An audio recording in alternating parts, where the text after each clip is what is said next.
Hi, my name's Mike Wiley. I'm a professor at the School of Sustainability and the Environment at the University of Michigan.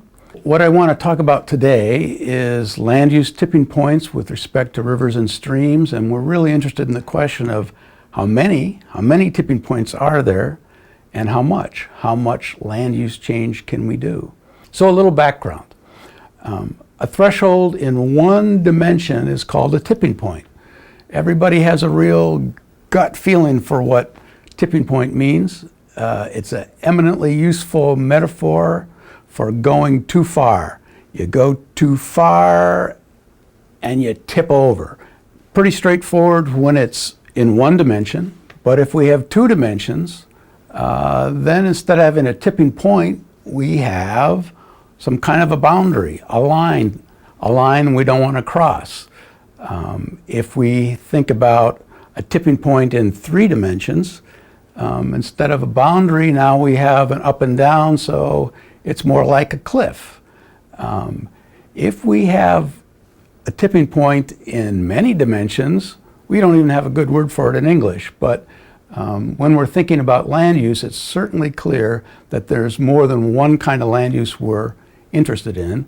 So the question for tipping points and their impacts on the environment in terms of land use starts with the question of how many important dimensions of land use do we have to worry about. Our method was to gather lots of information from three Great Lakes states, Michigan, Wisconsin, and Illinois, on what kinds of animals live in streams, and then basically to rate them in terms of the community structure being very good or very bad, and using that data set to train a computer to recognize which aspects of land use are important and what's the threshold at which we get some kind of a negative effect. So the threshold is really a tipping point.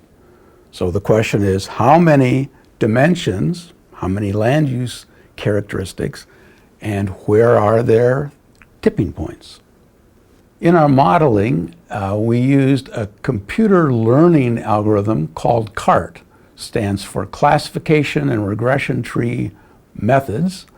And basically, after the computer thought about and looked at lots of land use data and lots of biological response data, it identified four primary dimensions that seemed to be important in determining the quality of the stream communities. So the four land use dimensions that were identified by the model were: one, the percent of the catchment, so the area upstream that's in any kind of urbanization; two, the percent of the catchment upstream that's in high density urban land use; three, the percent of the upstream catchment within the riparian buffer, so within 200 meters of a channel that's in any kind of agricultural use; and four, the percent of the upstream riparian buffer that's in intensive row crop.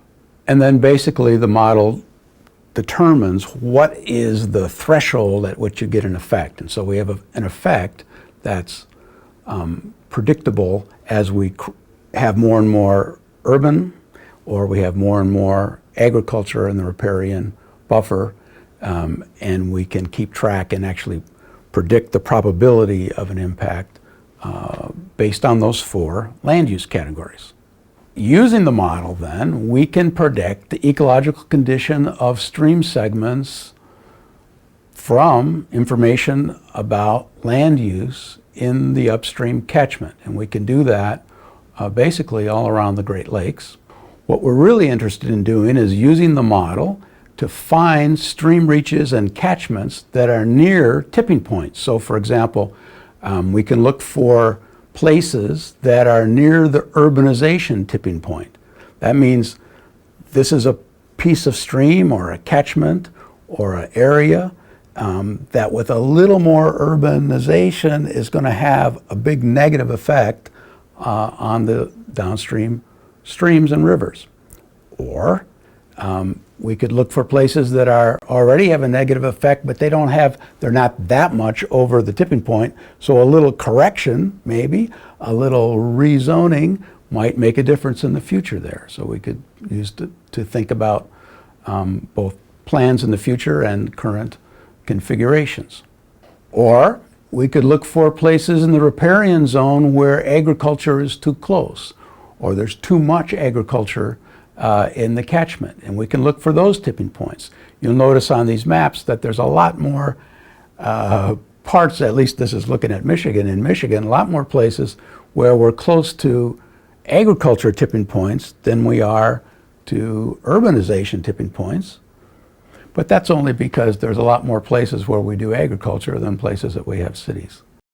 The tipping point planner uses gauges to talk about each of the dimensions that we've talked about of urban and riparian agricultural land use and gives you a good idea of what the likely impacts are of changing land use in particular catchments.